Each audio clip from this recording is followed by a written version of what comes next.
بسم اللہ الرحمن الرحیم نحمده ونصلی علی رسولہ الکریم اما بعد عزیز طلباء کرام، معارف التجوید کا سبق نمبر 6 اصطلاحات سے متعلق ہے۔ یہاں اس سبق میں واو اور یا کی کتنی صورتیں ہوتی ہیں ان کو بیان کریں گے۔ ایسے ہی الف اور حمزہ کے درمیان کتنے طریقوں سے فرق ہے اس کو بیان کریں گے۔ سب سے پہلے لیتے ہیں واو کو اور یا کو۔ تو واو کی اور یا کی تین حالتیں ہیں۔ ایک حالت ان کی متحرک ہونے کی ہے، دوسری حالت واو اور یا کی لین ہونے کی ہے، اور تیسری حالت واو اور یا کی مدہ ہونے کی ہے۔ پہلی حالت جو متحرک سے متعلق ہے وہ یہ ہے کہ واو اور یا دونوں متحرک ہوتی ہیں، اور متحرک ہونے کی صورت میں ان پر زبر بھی آ سکتا ہے، زیر بھی آ سکتا ہے اور پیش بھی آ سکتا ہے۔ یوں کہہ لیجئے کہ واو متحرک یا متحرک اس کو کہتے ہیں جس پر زبر زیر پیش ہو، جیسے یودو وغیرہ۔ یا کے اوپر پیش ہے تو اس کو یا متحرک کہیں گے، واو کے اوپر زبر ہے تو اس کو واو متحرک کہیں گے۔ یہاں پیش کی اور زبر کی مثال دی گئی ہے، ان کے علاوہ زیر بھی ان کے اوپر ہو سکتا ہے۔ جی، واو کی اور یا کی یہ پہلی حالت تھی۔ دوسری حالت واو اور یا کی ہے لین کی۔ لین کہتے کس کو ہے؟ لین کہتے ہیں کہ واو ساکن یا یائے ساکن سے پہلے اگر زبر ہو تو اس کو واو لین اور یا لین کہتے ہیں، جیسے خوف اور صیف وغیرہ۔ خوف میں واو ساکن ہے، اس سے پہلے زبر ہے، یہ واو لین ہوا، اور صیف میں یا ساکن ہے، اس سے پہلے زبر ہے تو یہ یا لین ہوئی۔ واو لین یا لین اس کو کہتے ہیں جو ساکن ہو اور اس سے پہلے زبر ہو، جیسے خوف، صیف وغیرہ۔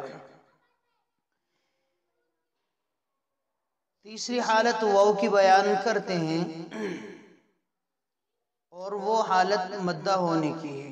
واو ساکن ہو اور اس سے پہلے اگر پیش ہو تو یہ واو کی تیسری حالت ہے اور اس کو کہتے ہیں واو مدہ۔ جیسے مسلمون مؤمنون مثال دی گئی ہے، مسلمون اور مؤمنون یہاں واو ساکن ہے، اور دونوں مثالوں میں دونوں واو سے پہلے ایک مقام پر واو ہے اور ایک مقام پر میم ہے اور ایک مقام پر نون ہے واو سے پہلے۔ ایسے ہی یا کی تیسری حالت بیان کرتے ہیں کہ یا مدہ اس کو کہتے ہیں کہ جو ساکن ہو اور اس سے پہلے زیر ہو، جیسے مسلمین مؤمنین۔ یا ساکن ہے، ایک مثال میں یا سے پہلے میم ہے اور دوسری مثال میں یا سے پہلے نون ہے، اور نون کے نیچے بھی زیر ہے اور میم کے نیچے بھی زیر ہے۔ ایک مرتبہ نظر ڈالیں کہ واو متحرک یا متحرک اس کو کہتے ہیں جس پر زبر زیر پیش ہو، جیسے یودو وغیرہ۔ واو لین یا لین اس کو کہتے ہیں جو ساکن ہو اور اس سے پہلے زبر ہو، جیسے خوف، صیف وغیرہ۔ واو مدہ اس کو کہتے ہیں جو ساکن ہو اور اس سے پہلے پیش ہو، جیسے مسلمون مؤمنون وغیرہ۔ یا مدہ اس کو کہتے ہیں جو ساکن ہو اور اس سے پہلے زیر ہو، جیسے مسلمین مؤمنین وغیرہ۔ آگے سرخی قائم کی ہے صاحب کتاب نے الف اور حمزہ میں فرق۔ یاد رکھیے کہ الف اور حمزہ میں 4 طرح سے فرق ہوتا ہے۔ نمبر 1، پہلا فرق حمزہ اور الف کے مابین یہ ہے کہ الف کبھی بھی کلمے کے شروع میں نہیں آتا ہے، صرف بیچ میں آتا ہے اور آخر میں آتا ہے۔ جیسے خالقین مثال ہے تو یہاں الف بیچ میں ہے، اور فانطلقا یہاں مثال میں الف بعد میں ہے۔ اور حمزہ کلمے کے شروع میں بھی آتا ہے، جیسے الم ترى، بیچ میں بھی آتا ہے جیسے سئل، اور آخر میں بھی آتا ہے جیسے بدا۔ دوسرا فرق الف اور حمزہ کے درمیان یہ ہے کہ الف ہمیشہ ساکن ہوتا ہے اور بغیر جھٹکے کے پڑھا جاتا ہے، اور الف سے پہلے ہمیشہ زبر ہوتا ہے، زیر نہیں آتا، ایسے ہی پیش نہیں آتا ہے، جیسے قالا۔ اور حمزہ متحرک بھی ہوتا ہے، جیسے سئیلا، اور ساکن بھی ہوتا ہے، اور جب ساکن ہوتا ہے تو جھٹکے کے ساتھ میں پڑھا جاتا ہے، جیسے شأن۔